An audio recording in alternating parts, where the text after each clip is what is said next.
friends, hope you all are doing well. See, previous lectures ની અંદર આપણે businesses ના approach, objectives, characteristics સુધી ડિસ્કસ કરેલું છે. નાઉ આપણે જે છે આપણા કોસ્ટ કન્ટેન્ટ નું મેઇન પાર્ટ એટલે કે બિઝનેસ એન્વાયરમેન્ટ ઉપર ડિસ્કસ કરશું. બરાબર, બિઝનેસ એન્વાયરમેન્ટ અને બિઝનેસ એન્વાયરમેન્ટના element. Fine, so let us discuss.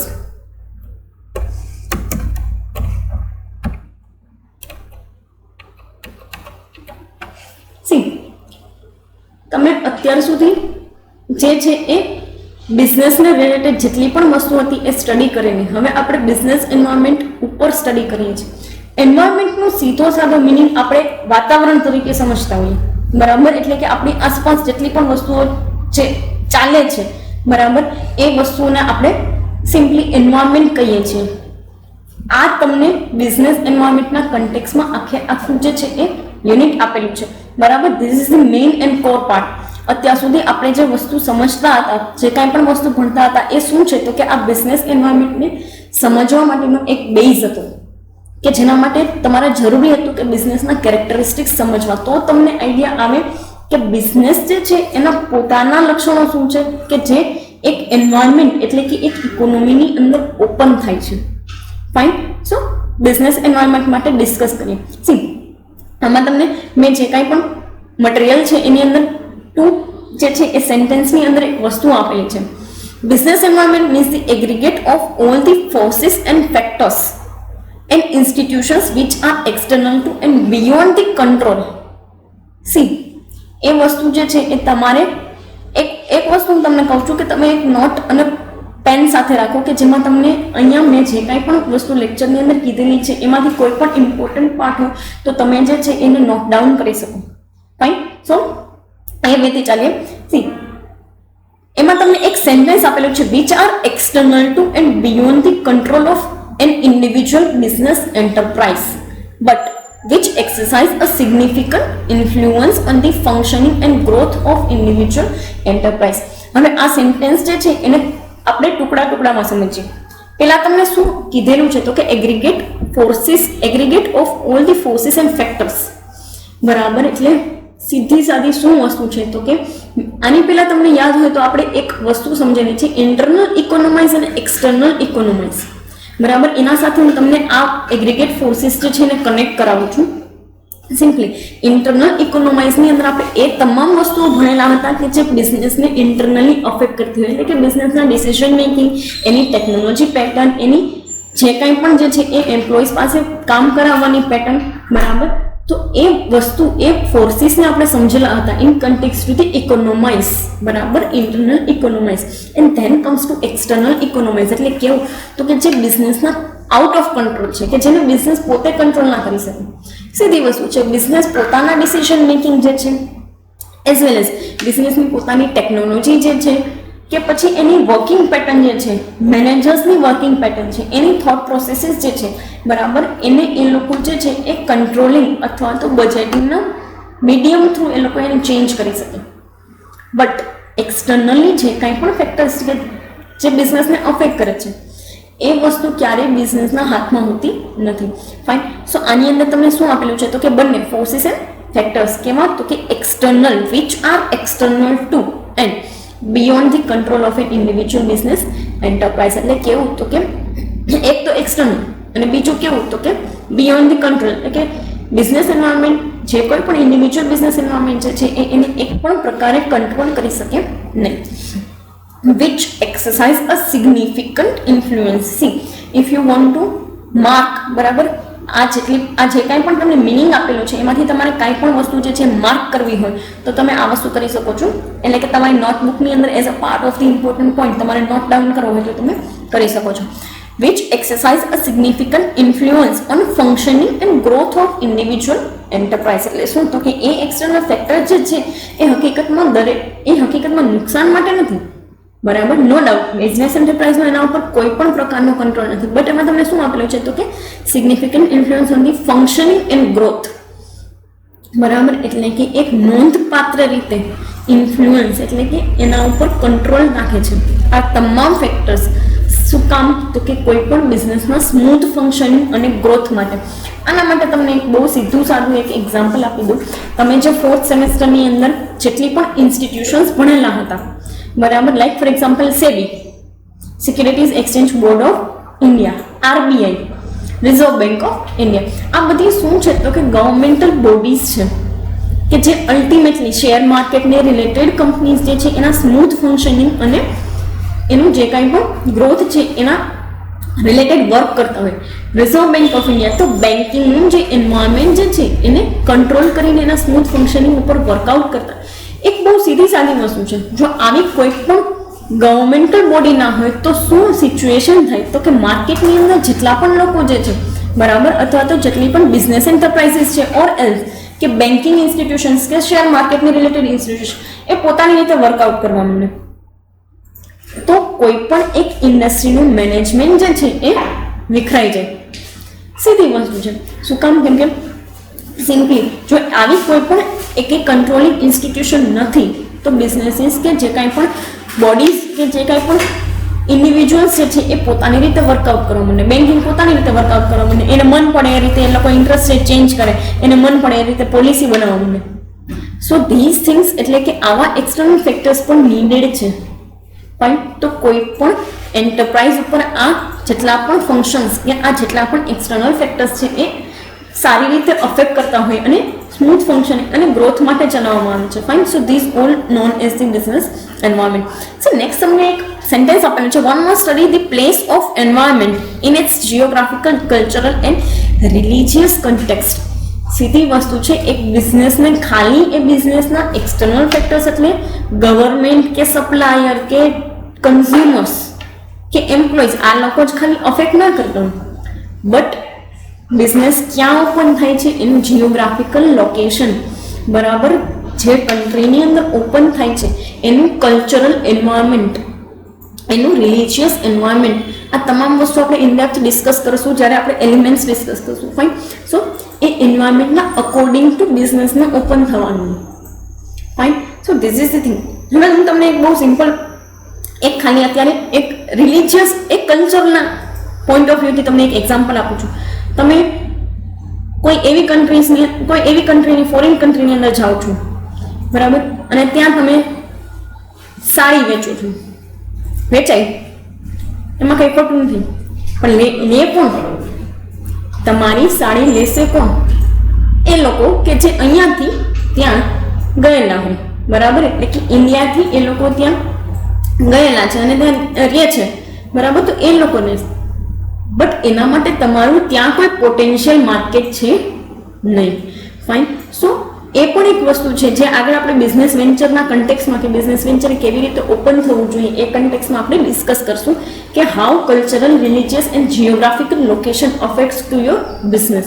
કેમ કે એ પણ એક તમારા એન્વાયરમેન્ટનો પાર્ટ છે જ્યાં તમારો બિઝનેસ તમે ઓપરેટ કરો છો. Fine. C, one must be familiar with the social life, social customs, religion, culture, etc.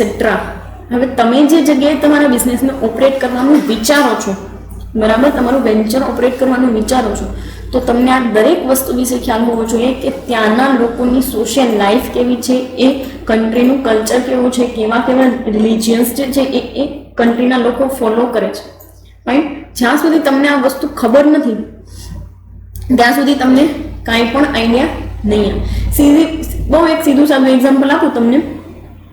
તમે કોઈ પણ મંદિરે જાઓ છો, મોટા મોટા મંદિરે જાઓ છો, બરાબર, એની બહાર જે કાંઈ પણ પૂજા આપવાની શોપ હોય કે જે જગ્યાએ માતાજીની ચૂંદડીને, શ્રીફળને, પ્રસાદીને, અગરબત્તીને, હાર, ફૂલહારને આવી બધી વસ્તુ વેચાતી. હવે એક કામ કરજો, આવી જ પૂજા આપવાની સરસ મજાની એક શોપ જે છે એ આપણે ચર્ચની બહાર રાખી દઈએ, જેનો કોઈ પણ પર્પઝ ફૂલફિલ થતો નથી, બરાબર. તો એક બહુ સીધું સાદું એક્ઝામ્પલ છે કે તમને લોકો, તમે જે જગ્યાએ બિઝનેસ ઓપરેટ કરવા માંગો છો ને, અથવા તો જે વસ્તુ માટે કરવા માંગો છો ને, એ વસ્તુ માટે હકીકતમાં એ વસ્તુની લોકોને નીડ છે કે નહીં, એની સોશિયલ લાઈફની અંદર એ વસ્તુ તમારા બિઝનેસ જેની અંદર તમે કાંઈ પણ વસ્તુ બનાવો છો એની એ લોકો માટે કોઈ યુઝફુલનેસ છે કે નહીં, કન્ઝ્યુમર્સ એ વસ્તુને બાય કરશે કે નહીં. ફાઇન. તો સોશિયલ લાઈફ, એ લોકોના કસ્ટમ્સ, કેવું રિલિજન ફોલો કરે છે, કેવું કલ્ચર છે, એ તમામ વસ્તુ તમારે જાણવી બહુ જરૂરી છે in કન્ટેક્સ to the business environment. કેમ કે બિઝનેસ માટે કોઈ પણ જગ્યાએ ઓપરેટ થવું this is the quite difficult thing. સીધી વસ્તુ છે કે તમે એક નાનામાં નાનાથી માંડી અને મોટામાં મોટું જે છે એ મેનેજમેન્ટ જે છે એ કેરી કરો છો એક બિઝનેસ એક્ટિવિટીને સક્સેસફુલી ચલાવવા માટે. બરાબર. તો તમારે એની અંદર કેટલી બધી વસ્તુ ટેકનોલોજીથી માંડીને કોસ્ટના પેરામીટર્સથી લઈને માર્કેટિંગ એક્ટિવિટી, સેલિંગ કન્ડિશન્સ, એ તમામ વસ્તુનું તમારે જે છે એ ધ્યાન રાખવાનું છે. તો સીધી વસ્તુ છે કે એક બિઝનેસ એન્વાયરમેન્ટની અંદર ઓપરેટ થવા માટે ઘણા બધા પેરામીટર્સ તમારે કન્સિડર કરવા પડશે. ધેન તમને કીધું છે કે one must learn about the economic factors like economic condition of the people, distribution of income, parity disparity ઇન્કમની કેવી છે, this things also need to be consider. શું કામ? કેમ કે સીધી વસ્તુ છે, તમે કોઈ પણ કન્ટ્રીની અંદર તમારો બિઝનેસ ઓપરેટ કરવા જાઓ અને હાઈલી ડિસ્પેરિટી છે ઇન્કમની, એટલે કેવા તો કે જે કાંઈ પણ મિડલ ક્લાસ કે લોઅર મિડલ ક્લાસવાળાનું કોઈ બહુ ઓછું અસ્તિત્વ છે, રિચ ક્લાસ બહુ વધારે અને પુઅર બહુ વધારે. આવા કન્ટ્રીની અંદર તમે તમારો બિઝનેસ ઓપરેટ કરતા છો. હવે તમે એવી કોઈ વસ્તુ બનાવો છો કે જે ડે ટુ ડે લાઈફની અંદર યુઝ થતી હોય, બરાબર. હવે આવી ડે ટુ ડે લાઈફની અંદર યુઝ થતી વસ્તુ જે છે એ તમે બનાવો છો અને બહુ નોર્મલ એવી કોસ્ટ રાખો છો.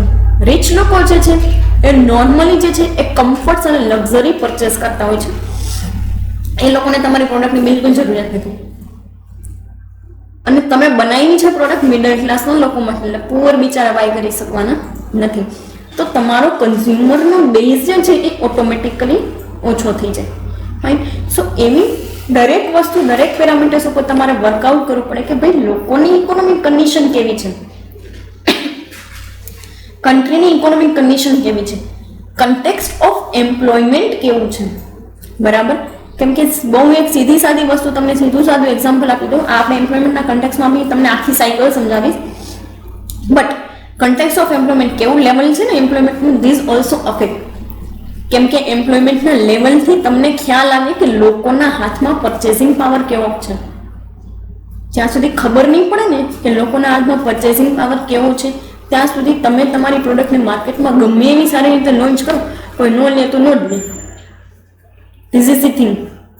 અને આનું તમારે જોવું હોય તો બેસ્ટમાં બેસ્ટ અને બહુ સારામાં સારી કંપનીનું તમને એક એક્ઝામ્પલ આપી દો, બ્લેકબેરી. બહુ એટલે બહુ સરસ મજાના ફોન બનાવ્યા હતા, બહુ સારી એવી ટેકનોલોજી વાળા. એ ટાઈમ પીરિયડમાં જ્યારે કોઈની પાસે એવી ટેકનોલોજી નથી, કોઈ કંપની નથી બનાવતી, ત્યારે બનાવ્યા હતા એના ફોન. પણ લોકોની અંદર એવી સ્માર્ટનેસ નહોતી કે લોકો જે છે એ ટેકનોલોજીને યુઝ કરી શકે. સો ધીસ ઇઝ ધી થિંગ. અને સીધી વસ્તુ છે, કરતા એ જેટલા પણ ડેવલપ્ડ કન્ટ્રીઝ છે એના લોકો કરતા બી, બરાબર. બટ અહીંયા આપણા માર્કેટની અંદર, આપણા ઇન્ડિયન માર્કેટની અંદર લોકોને એ વસ્તુની અંદર ડિફિકલ્ટી ફેસ કરતા લોકો એવા સેલફોન્સ ચલાવવા માટે. Fine. So this is also think. તમારે જોવું પડે કે કયું માર્કેટ છે તમારા મોબાઈલ ફોન માટે પણ. ભલે ગમે એવી સારી ટેકનોલોજી તમે લઈ આવો છો. Fine. So this is the thing. Competition in the market, કોમ્પિટિશનનું લેવલ માર્કેટમાં કેવું છે એ વસ્તુ પણ જોવી બહુ જરૂરી છે. સી અમુક બિઝનેસીસ એવા હોય છે કે જેમાં માર્કેટ જે છે એની અંદર કોમ્પિટિશન તમને ક્યાંય જોવા ન મળે, સ્ટીલ તમે પ્રોડક્ટ જે છે બનાવો છો ને એનું કોઈ પણ તમને ફ્રૂટફુલ આઉટકમ આવે નહીં. શું કામ? કેમ કે ડોમિનેટર્સ બહુ હોય. 5 થી 6 જ કંપની માર્કેટને ડોમિનેટ કરતી હોય, no doubt entry exit free હોય, સ્ટીલ તમે ત્યાં જાઓ છો એટલે ઇફેક્ટિવ આઉટપુટ જનરેટ નથી કરી શકતા. કેમ કે ઓટોમેટિકલી ડોમિનેશન જ એટલું હોય છે કંપનીનું. સો એ પણ જોવું જરૂરી છે કે કોમ્પિટિટિવ એન્વાયરમેન્ટ કેવું છે, એની જે છે એ ઇન્ટેન્સિટી કેવી છે કોમ્પિટિશનની. બરાબર. So this is the thing. હવે આ તો થઈ બિઝનેસ એન્વાયરમેન્ટની વાત. આના નેક્સ્ટ ટુ તમારે એલિમેન્ટ્સ જે છે એ જોવાના છે, બિઝનેસ એન્વાયરમેન્ટના element. Let's discuss it. See business environment એક વસ્તુ તમને એમાં આપેલી છે કે એક્સપ્લેનેશન ઓફ મેક્રો એન્વાયરમેન્ટ. તો કે માઇક્રો એન્વાયરમેન્ટ ના લખ્યું. સીધી વસ્તુ છે. પ્રશ્ન તો એવો નોર્મલી થાય કે explanation in context of macro environment, micro environment કેમ નહીં? તો કે સિમ્પલી મેક્રો એન્વાયરમેન્ટ એટલા માટે કેમ કે બિઝનેસ જે જગ્યાએ ઓપરેટ થાય છે, જે કન્ટ્રીની ઇકોનોમીમાં ઓપરેટ થાય છે, એના માટે તમારે માઇક્રો નહીં પણ મેક્રો પેરામીટર્સની જરૂરિયાત છે. તમારે એ જોવું બહુ જરૂરી છે કે કન્ટ્રીની અંદર એમ્પ્લોયમેન્ટનું લેવલ કેવું છે, બરાબર. So this is the thing. હવે એલિમેન્ટ સ્ટડી કરીએ છીએ, જેમાં ફર્સ્ટ થિંગ તમને કેરેક્ટરિસ્ટિક્સ આપેલા છે, then comes to the macro environment, બરાબર. મેક્રો એન્વાયરમેન્ટના જે છે એ તમને એલિમેન્ટ્સ આપેલા છે. Let's discuss the characteristics of business environment. First તમને આપેલું છે ગિવન કન્ડિશન. બિઝનેસ એન્વાયરમેન્ટની અંદર ઓપરેટ થવું કોઈ બિઝનેસને, તો બિઝનેસ એન્વાયરમેન્ટનું કેરેક્ટરિસ્ટિક્સ કેવું હોય, તો કે ગિવન કન્ડિશન. હવે બહુ એક સીધી સાદી વસ્તુ કહી દઉં કે તમે બિઝનેસ તરીકે ઓપરેટ થાવ છો, તો કાંઈ તમારા માટે એક આખી નવી સરકાર બનાવશો, નવી ગવર્મેન્ટ બનાવશો, કે નવા સપ્લાયર બીજા માર્કેટમાંથી ઊભા કરશો, એ તો કરી શકો. This is the normal thing, બરાબર. તો નવા સપ્લાયર ઊભા કરી શકો, બટ નવી ગવર્મેન્ટ બને નહીં. બધા ફોરેનર્સ કાંઈ તમારી કંપનીમાં કામ કરવા આવશે નહીં. નવી ટેકનોલોજી ડેફિનેટલી લઈ આવો. કામ કરવા તો તમારે તમારી આસપાસના તમારી જે સોસાયટી જે છે ત્યાંના જ લોકો તમને કામ કરી આપશે. ફાઇન. સો કોઈ પણ એક ગિવન કન્ડિશન છે. This is the main characteristic of business environment. એટલે કે ઓટોમેટિકલી એક એસ્ટાબ્લિશ્ડ વસ્તુ છે કે જેની અંદર કોઈ પણ બિઝનેસને ઓપરેટ થવાનું છે. Fine. Whether it is the monopolistic market or oligopolistic market. અને કોઈ એવા માર્કેટમાં તમારે જવું છે કે ભાઈ મારે બટાટા જ વેચવા છે, તો પરફેક્ટ કોમ્પિટિશન. મારે કરિયાણું જ વેચવું છે, તો પરફેક્ટ કોમ્પિટિશન, બરાબર. વાત રહી મોનોપોલી કે મોનોપ્સોનીની, એના માટે તમારે બહુ હાયર લેવલના એફર્ટ કરવા પડે કે જે ઇન્ટરનેશનલ માર્કેટની અંદર વસ્તુઓ ચાલતી હોય. ફાઇન. તમારે એપલની સામે કંપની ઊભી કરવી છે, એટલે કે એપલને મોનોપોલીમાંથી ડિઓપોલીમાં લાવી દેવી છે, બરાબર. તો એના માટે તમારે બહુ ઇમેન્સ એફર્ટ્સ જે છે એની નીડ છે. તો કોઈ બિઝનેસ એન્વાયરમેન્ટ તો એક ઇકોનોમી છે આખે આખી. તમારે બિઝનેસે ડિસાઇડ કરવાનું છે કે એક ગિવન કન્ડિશનની ઉપર તમે કેવી રીતે ઓપરેટ થવા માંગો છો. Fine. So this is the thing. એના માટે બહુ તમને એક સીધું સાદું એક્ઝામ્પલ આપી દઉં. કોલેજનું. કોલેજ છે એ તમારી ગિવન કન્ડિશન છે અને તમે પોતે બિઝનેસ છો, બરાબર. કોલેજની અંદર કોલેજનું મેનેજમેન્ટ ચેન્જ ના થાય તમારા માટે થઈને, હા તમારે ચેન્જ થવું પડે કોલેજ માટે થઈને. સો ધીસ ઇઝ ધી થિંગ. આ બહુ નોર્મલ એક એક્ઝામ્પલ છે. તો કોલેજનું એન્વાયરમેન્ટ કોઈ એક ઇન્ડિવિજ્યુઅલ માટે ચેન્જ ના થાય, એટલે કે બિઝનેસ એન્વાયરમેન્ટ ઇન્ડિવિજ્યુઅલ બિઝનેસ માટે ચેન્જ ના થાય. ડેફિનેટલી બિઝનેસે જ એ ગિવન કન્ડિશનની અંદર ઓપરેટ થવું પડે. Fine. So this is the thing. See business એન્વાયરમેન્ટની અંદર આપણે ઘણા બધા પેરામીટર્સ જે છે એને ડિસ્કસ કર્યા, જેની અંદર religious, cultural, economic condition, parity of income, બરાબર. અથવા તો જોઈ લઈએ કે ડિસ્ટ્રીબ્યુશન ઓફ ઇન્કમ કેવું છે, કન્ટેક્સ ઓફ એમ્પ્લોયમેન્ટ કેવું છે, અને એની સામે જે કાંઈ પણ કોમ્પિટિશન જે છે માર્કેટની અંદર એની સિચ્યુએશન કેવી છે. એલિમેન્ટ્સ છે, એક્સપ્લેનેશન તમને આપેલું છે મેક્રો એન્વાયરમેન્ટના કન્ટેક્સમાં, બરાબર. એની અંદર આપણે કેરેક્ટરિસ્ટિક્સ ડિસ્કસ કરીએ છીએ અને પછી મેક્રો એન્વાયરમેન્ટના ખાલી એલિમેન્ટ્સ ડિસ્કસ કરશું. ફર્સ્ટ તમને કેરેક્ટરિસ્ટિક આપેલું છે ગિવન કન્ડિશન. સી અહીંયા સુધી આપણે ડિસ્કસ કરેલું છે. Next characteristics we will discuss in to the next lecture. Thank you so much.